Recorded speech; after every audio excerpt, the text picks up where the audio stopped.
Cinema ఇండస్ట్రీలో ticket రేట్ల పంచాయతీ అనేది నెవర్ ఎండింగ్ ఇష్యూలా మారింది. చూస్తుంటే ఈ సమస్య మళ్ళీ మొదటికొచ్చినట్లే కనిపిస్తోంది. గత 2 నెలలుగా ఇండస్ట్రీలో వచ్చిన విజయాలు, పెరిగిన ఫుట్ ఫాల్స్ అన్నీ చూశాక ఛాంబర్ నిర్ణయం మార్చుకుందా? పాత కమిటీని రద్దు చేసిందా? కొత్త కమిటీ వేస్తే అందులో సభ్యులెవరు? వాళ్ళ విధి విధానాలేంటి? అవన్నీ ఎక్స్క్లూజివ్గా చూద్దాం పదండి.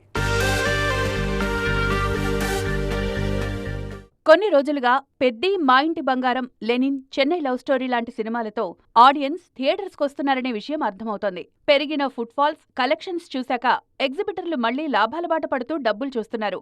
నార్మల్ టికెట్ రేట్లుంటేనే జనాలు థియేటర్స్కు భారీగా వస్తారనే విషయం ఈ వరుస హిట్స్తో అందరికీ స్పష్టంగా అర్థమైపోయింది.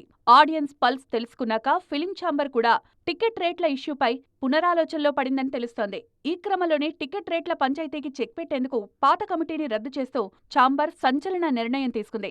ఇకపై టికెట్ రేట్లు, పర్సంటేజ్ విధి విధానాలపై చర్చించేందుకు కొత్తగా 9 మంది సభ్యులతో కూడిన ఒక స్పెషల్ కమిటీని ఏర్పాటు చేసింది. సీనియర్ నిర్మాత కెఎల్ నారాయణ అధ్యక్షతన ఏర్పడిన ఈ కొత్త టీంలో సురేష్ బాబు, సునీల్ నారంగ్, నాగవంశీ, చదలవాడ, భరత్ భూషణ్, ప్రసన్న కుమార్ లాంటి వాళ్లున్నారు. అలాగే దిల్ రాజు, శిరీషుల్లో ఒకరు, మైత్రి నవీన్, రవిల్లో ఒకరు ఈ కమిటీలో సభ్యులుగా ఉంటారు.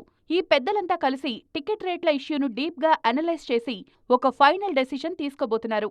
గత కమిటీకి టైం లిమిట్ ఉంటే ఈ కొత్త కమిటీకి అలాంటివేం పెట్టలేదు ఛాంబర్. టికెట్ రేట్ల సమస్యకు శాశ్వత పరిష్కారం కోసం టీంకు కావాల్సినంత టైం తీసుకునే స్వేచ్ఛను ఛాంబర్ కల్పించింది. ముందు ముందు కూడా థియేటర్లలో ఇదే ఫుట్ఫాల్స్ కొనసాగాలంటే ఈ కొత్త కమిటీ ఎలాంటి కీలక నిర్ణయం తీసుకుంటుందో వేచి చూడాలి. రాబోయే బడా సినిమాలపై కూడా ఈ ప్రభావం ఉంటుందనే విషయం గుర్తుంచుకోవాలి.